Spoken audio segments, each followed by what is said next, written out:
திரு தராசுஷியாம், ஒட்டுமொத்தமாக தமிழ்நாட்டில் இதுவரையிலான நடவடிக்கைகள் காரணமாக 97,37,000 வாக்காளர்கள் நீக்கப்பட்டிருக்கின்றனர். இவ்வளவு வாக்காளர்கள் நீக்கப்பட்டிருப்பது எப்படி நீங்க பாக்குறீங்க? உங்களுடைய முதற்கட்ட பார்வை. சென்ற எஸ்ஐஆர்ல கிட்டத்தட்ட 50 லட்சம் வாக்காளர்கள் நீக்கப்பட்டார்கள். அதாவது 2002 முதல் 2005 வரை. முக்கிய காரணம் என்ன அப்படின்னா இறந்தோர் பட்டியல். இப்போ இதுல பாத்தீங்கன்னா 1/4 கோடி உயிர் நீத்தோர். உயிர் நீத்தோர் பட்டியல் அப்டேஷன் ஆகுறதே இல்லை தேர்தல் ஆணையத்துல. 2004 இருந்து இன்னை வரைக்குமே ஆவரேஜா ஒரு தொகுதிக்கு ஒரு வருஷத்துக்கு 5000 பேர் உயிர் நீத்தோர்னு வைங்க. ஒரு கான்ஸ்டிடுவன்சிக்கு, அசம்பிளி கான்ஸ்டிடுவன்சிக்கு 10 லட்சம் பேர் வருவாது. அப்போ உயிர் நீத்தோர் பட்டியலை ஏன் இவங்க அப்டேட் பண்ணலைங்கிறதே ஒரு மாபெரும் கேள்விக்குறி. தொடர்ந்து நீங்க இதை பார்க்கலாம். இதுல டியூப்ளிகேஷன் ரொம்ப கம்மியா தான் இருக்கும். இப்ப இந்த ஃபிகர்ல டியூப்ளிகேஷன் கம்மி தான். அன்மேப்டு, அதாவது சரிபார்க்க முடியாதோர், அதுதான் எப்போதுமே ஜாஸ்தியாக இருக்கும். பல காரணங்கள். ஒன்று, நம்ம சொந்த ஊர்ல ஓட்டு வச்சிருப்போம். சென்னையிலயோ மதுரையிலயோ கோயம்புத்தூர்லயோ வேலை பார்ப்போம். ஆனா சொந்த ஊர்ல இருக்கிற ஓட்டுரிமையை நம்ம இழக்க விரும்புறது இல்லை. அது ஒரு அட்டாச்மெண்ட், நேட்டிவோட இருக்கிற ஒரு அட்டாச்மெண்ட். சென்னையில இருந்து அங்க போய் ஓட்டு போட்டு வருவாங்க. முடியலைன்னா ஓட்டு போடாமலும் இருப்பாங்க. இப்ப இந்த முறை ஆர்டினரி ரெசிடென்ட்ங்கிற அந்த கிளாஸை பயன்படுத்தி எந்த ஊர்ல இருக்காங்களோ அந்த ஊர்ல தான் நம்ம எனுமரேஷன் இருக்கு. எனவே அன்மேப்டு நிறைய காட்டுது. அதுல ஏதாவது ப்ராப்ளம் இருந்துச்சுன்னா இது பற்றி 2 மாசம் டைம் இருக்கு, அது சரி பார்த்துருவாங்க. அப்படி இது எல்லாத்துக்கும் திமுக காரணம்னு சொல்றதெல்லாம் தவறு. என்ன காரணம்னா 1967 இருந்து இன்னைய வரைக்கும் திமுக அதிமுக மாற்றி மாற்றி ஆட்சியில் இருந்தது. போன முறை 2002 2004 எஸ்ஐஆர் நடந்தப்ப அதிமுக ஆட்சியில் இருந்தது. திமுக 2001 தான் ஆட்சிக்கே வந்தது. இப்ப 2001 2021 தான் ஆட்சிக்கு வந்தது. 2021 தேர்தல் அதிமுக ஆட்சியில் தானே நடந்தது. அப்ப இதெல்லாம் செஞ்சதெல்லாம் அதிமுகவா? அப்படியெல்லாம் இல்ல. இயல்பாகவே உயிர்நீத்தோர் பட்டியல் அப்டேஷன் இல்ல. நம்ம மாறுதலுக்கு விண்ணப்பிச்சாலும் தேர்தல் ஆணையத்தில் அப்டேஷன் இல்ல. டியூப்ளிகேஷன் சாப்ட்வேரே சரியில்லைன்னு தேர்தல் ஆணையம் தான் சுப்ரீம் கோர்ட்லயே மனு போட்டிருக்கு. பீகார் தேர்தலில் இரட்டை பதிவு அதை நீக்குவதற்கு நாங்க ஒரு சாப்ட்வேர் வச்சிருந்தோம், அந்த சாப்ட்வேர் சரியில்லை, எனவே மீண்டும் நாங்க பழைய சிஸ்டத்துக்கு போயிட்டோம்னு அபிடவிட் போட்டிருக்காங்க.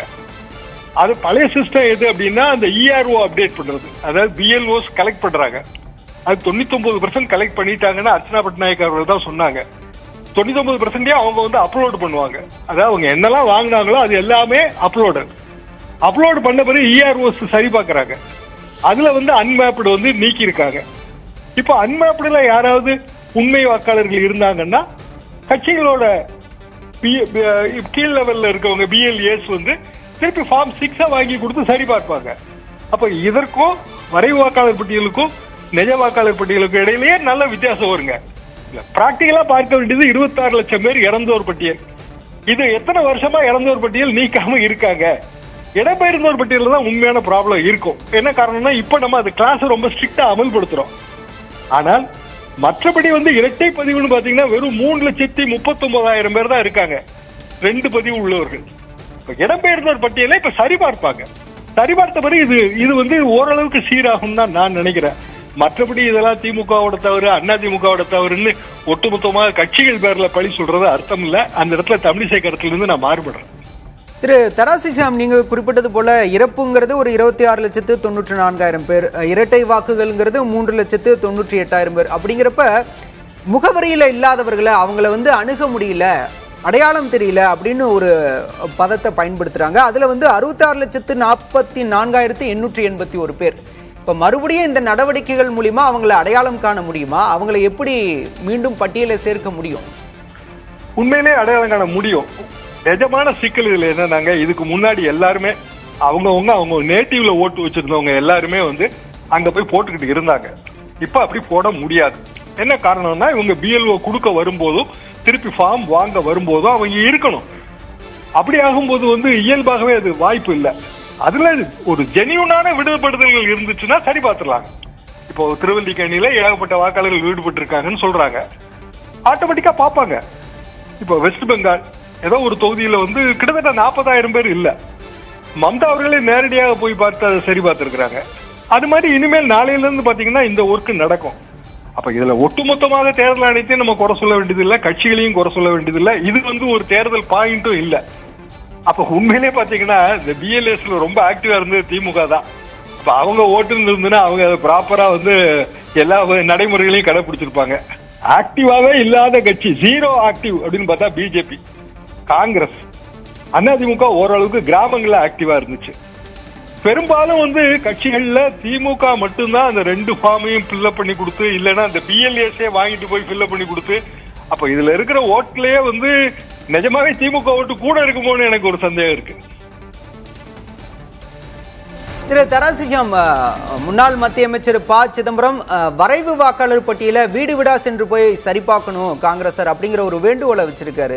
அதை பத்தி உங்களுடைய கருத்து? அப்படிதாங்க பண்ணணும். ஆக்சுவலா நாங்க வந்து எங்களோட சின்ன வயசு, நான் 11th ஸ்டாண்டர்ட் பியூசி படிக்கும் போது வாக்காளர் பட்டியலை சரிபார்த்தல்ங்கிறதா அரசியலோட ஆரம்ப கட்ட பணி. அதாவது எம்ஜிஆர் மன்றத்துல இருந்து கொடுத்துருவாங்க வாக்காளர் பட்டியலை. நம்ம ஏரியால இருக்கிற வாக்காளர்களை வீடு வீடா போய் பார்ப்போம். டிராஃப்ட் போட்ட உடனே வரைவு வாக்காளர் பட்டியல். இதே சிஸ்டம் தாங்க எப்போதுமே. எஸ்ஐஆர் இப்ப நம்ம புதுசா சொல்றோம். அப்ப வருஷமும் இப்பவும் நம்ம சரி பார்த்துட்டு தானே இருக்கோம். அப்ப வீடு வீடா போய் பார்த்து நமக்கு யாரு மேல இருக்காங்களோ, அந்த காலத்துல எங்கிட்ட சேர்மத்துறை அண்ணன் ஒருத்தர், அவர் தான் அண்ணாச்சி தான் பார்த்துட்டு இருந்தாரு, அவர்கிட்ட கொண்டு போய் கொடுப்போம். அப்புறம் அதை அவங்க சேர்ப்பாங்க. அதுக்கு பிறகு வந்து வாக்காளர் பட்டியல், உண்மையான வாக்காளர் பட்டியல் அல்லது சரிபார்க்கப்பட்ட வாக்காளர் பட்டியல் வந்து வெளியாகும். எப்போதுமே செய்யற விஷயம்தான்.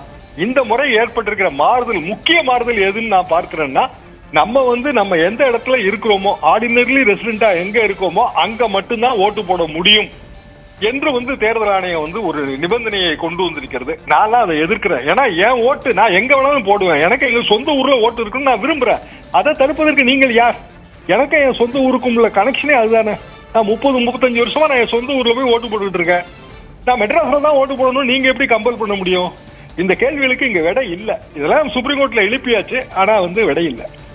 திரு தராசிகம், சில அரசியல் கட்சிகள் வந்து பல வாக்காளர்கள் வேணும்னே நீக்கப்படுறாங்க அப்படிங்கிற குற்றச்சாட்டுலாம் முன்வைக்கிறாங்க. பொதுவாக திராவிட கட்சிகளை பொறுத்தவரையிலேயே அவங்களோட பலமே அந்த பூத் கமிட்டி தான். அவங்க பிஎல்ஏவா கண்டிப்பா முகவர்களா இருப்பாங்க. அவங்கள தாண்டி உள்ளூர் வாக்காளர்கள் நீக்கப்பட முடியுமா? பொதுவாக அப்படி நீக்கப்பட முடியாதுங்க. இந்த இறந்தோர் பட்டியல் தான் சரியா இருக்கிறது இல்ல, அதான் உண்மையும் கூட. அது போக இப்போ ஒரு கிராமம்னு எடுத்துக்கங்க, ஒரு 1000 வாக்காளர்கள் இருக்காங்க, ஒரு 600-700 பேர் ஓட்டு போட போறாங்க அப்படின்னா, திடீர்னு இறந்து போனவங்க பேர்ல பக்கத்து ஊர்ல இருந்து வந்து எப்படி ஓட்டு போட முடியும்? அவங்க ஊர்லயும் தேர்தல் நடக்கும்ல. இதெல்லாம் சொல்றதுதான், நிஜமா இது நடக்கிறதே இல்லை. அது போக நம்ம எல்லாருக்கும் தெரிஞ்ச விஷயம், இப்போ இந்த சமீப காலமாக ஒரு 20 வருஷமா நான் பார்த்து ரொம்ப அருவருப்படைகிற விஷயம் வந்து வாக்குக்கு பணம். அப்படின்னா 6 கோடி வாக்காளர்கள் இருக்காங்க, 5 கோடி வாக்காளர்கள் தான் எல்லா கட்சிக்கும் வந்து பணம் கொடுக்கிற பர்டன் குறையும். அப்படி பாருங்க. அப்ப இது எதை நோக்கி போகுது அப்படின்னா, ஜெனியூனான சில கேள்விகளுக்கு வந்து தேர்தல் ஆணையம் பதில் சொல்ல மறுக்குது, எஸ்ஐஆருக்கு பின்னாடி ஒழிஞ்சுக்குது. அதுல நான் வந்து ஜெனியூனா பார்க்கறது என்னன்னா, என்னோட ஓட்டு எங்க இருக்கணும்னு தீர்மானிக்கிற உரிமை எனக்கு இருக்கு. Right to vote, right to choose my voting booth, இது எனக்கு இருக்கு. அதை நீ எப்படி தடுக்க முடியுங்கிறது என்னோட கேள்வி. ஆரம்பத்துல இருந்து அந்த கேள்வியெல்லாம் எழுப்பியாச்சு, விடை இல்லை. அப்ப இந்த சிஸ்டத்துக்குள்ளதான் இருக்கணும். இந்த சாயந்தரம் 4 மணிக்கு வந்த உடனே நானும் என்னோட வாக்காளர் பட்டியல என் பேர் இருக்கான்னு பார்த்தேன்.